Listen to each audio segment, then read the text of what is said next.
I'm Smythe. I'm a sophomore at Wilson High School, and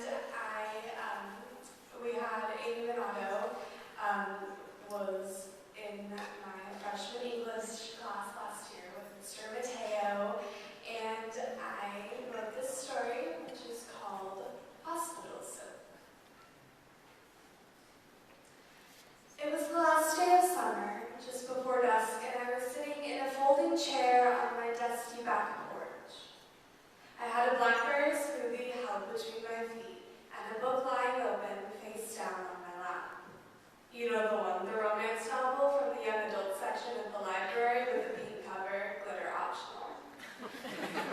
I wasn't reading though, just thinking, more than a little drowsy, but treasuring my last moments of freedom in the dusky late summer heat. It had been a long summer, but not a great one.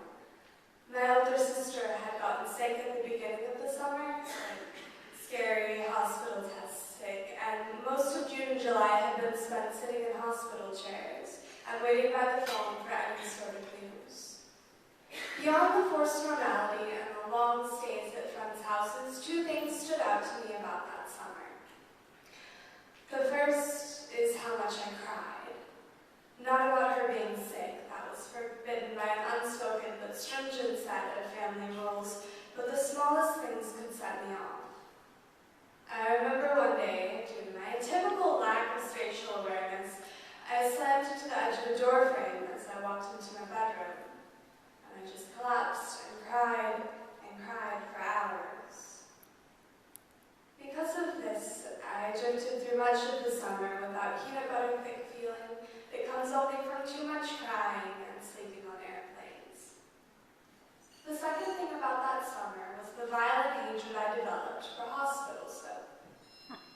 Every time I washed my hands with it, I would come home smelling like a combination of arthritis cream and sterilized marshmallows that kept me for hours from the capability of pretending that things were okay.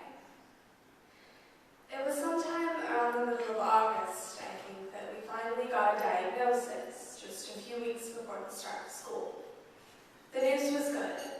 She was going to be okay. She would have to have some tests done in a few months, but in all likelihood would recover soon and go on to have a perfectly normal life.